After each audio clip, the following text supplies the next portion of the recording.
all hits all the time. We are family. Max Scherzer, double-digit Ks. We're busting ours to kick yours. Fun to watch. Minus 15. Respect all, fear none. Into the upper deck. Intensity is not a perfume. Oh, mercy. 5, 4, 3, 2, 1.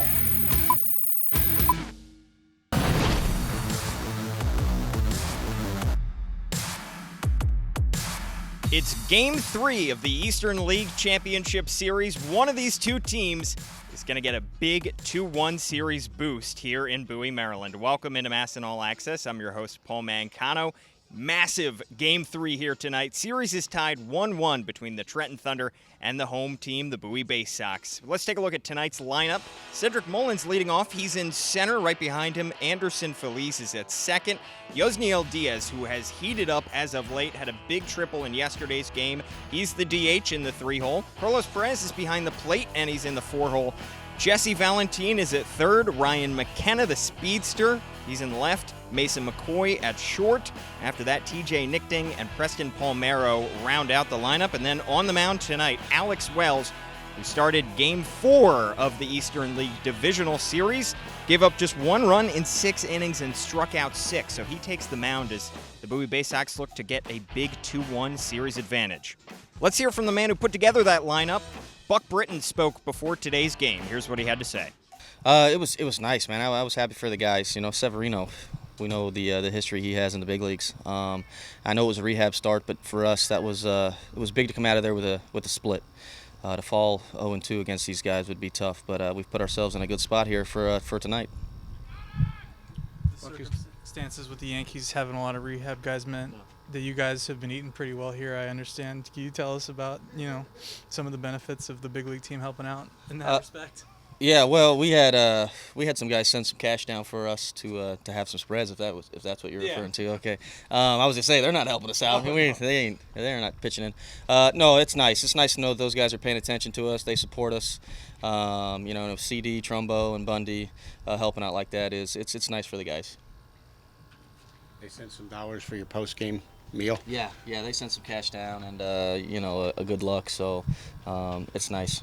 Sometimes here in the minor leagues it can get you get to eat the same thing over and over and over. So no PB&Js for a couple days. That's sweet. Yeah.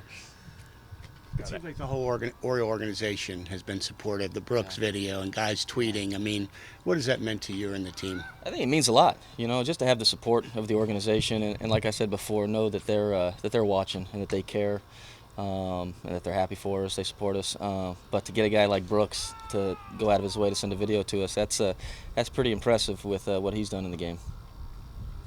Having seen the full season of Alex Wells doing what he's doing, what makes you confident that he can go out there and pitch in an environment like this? Just the work he's done over the course of the year.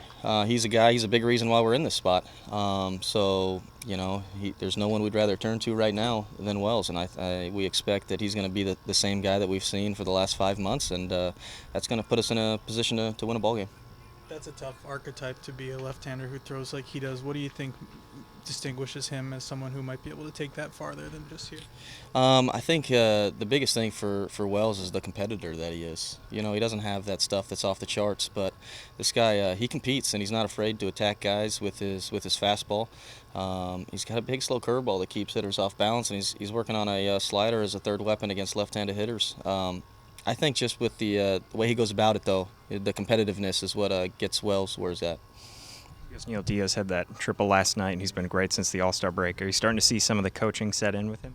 I think so. I mean, he's kind of been that guy when he's healthy, he's good, and when he's not feeling right, he kind of scuffles. But he kind of rises to the occasion, and he's done that all year. And he's right there in the middle of our lineup, and he can put the team on his back when he gets hot. So we're excited for him kind of getting healthy, and I think that's the biggest thing. I don't know whether it's him figuring out stuff. I think his legs are getting underneath him a little bit, and we're starting to see the real Diaz. A massive Game 3 between the Bowie Baysox and the Trenton Thunder here in Bowie, Maryland. And I'm Paul Mancano, joined by Steve Molesky of MASNsports.com. Steve, this might be your Michael Jordan flu game because you are dealing with allergies, but you're doing this, so thank you. Well, if it gets to 100 degrees, I think the allergies go away. So it's going to be pretty close here today. But, Paul, this is fun because 2015 Bowie won it on this field. And if they're going to win it this year, it's going to happen here because the remaining games are here. We know there'll be a Game 4 tomorrow. If there's a Game 5, it'll be Saturday. And so the Baysox beat Luis Severino last night, oh, by the way. I think Trenton will pitch merely an Eastern League pitcher tonight.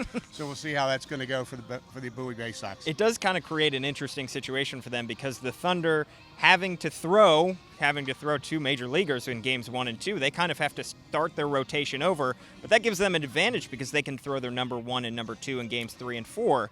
And that kind of makes it tougher on the Baysox. Clark Schmidt is going to pitch against Bowie tonight. He's a first-round draft pick a couple years ago. He was mostly at Tampa this year, really throwing really well. Yeah. And he threw 3 really good starts late in the year at Trenton.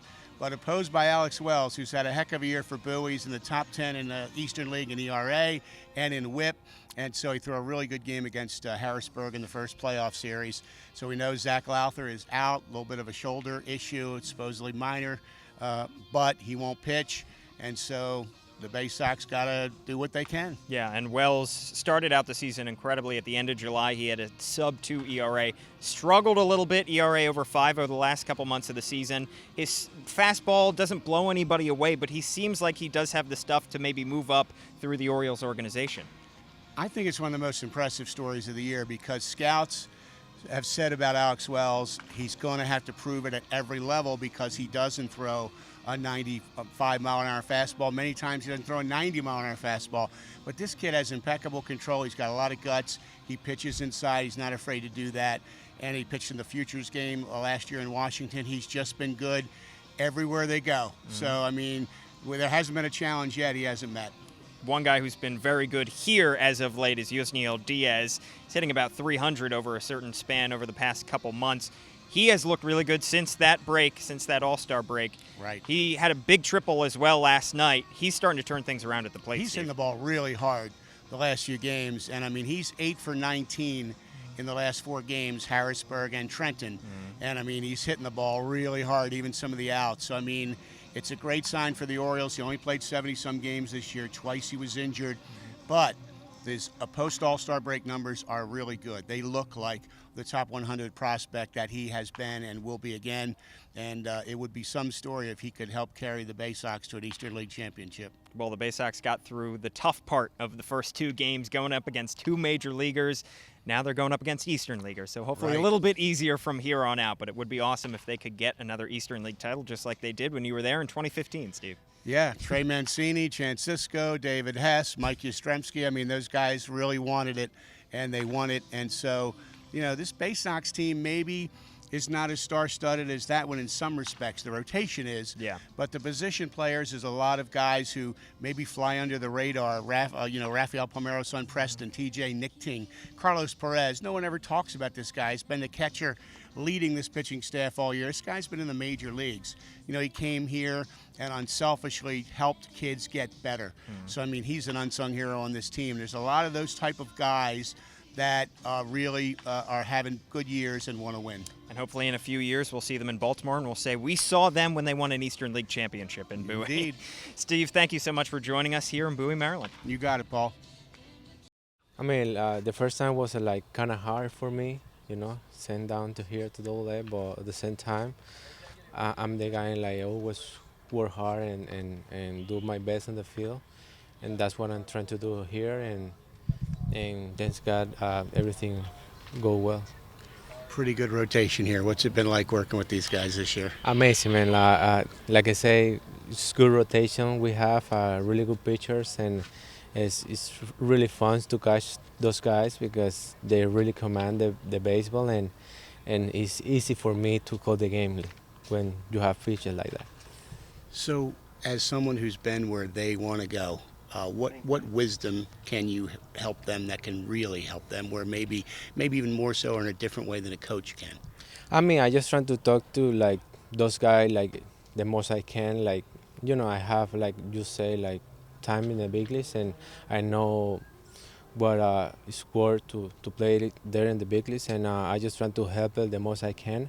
And like I say, every outing each pitcher. I just trying to talk to what he can do or what he cannot do, and I have really good relationship with those guys, and that's helped me a lot too. Is it very different things for different guys? Like one pitcher may need sequencing help, another may need something different. Yeah, I mean, like every pitch is different, and like I say, I just trying to like tell something like he can do, because I know it's every pitch is different, and I just trying to help it the most I can.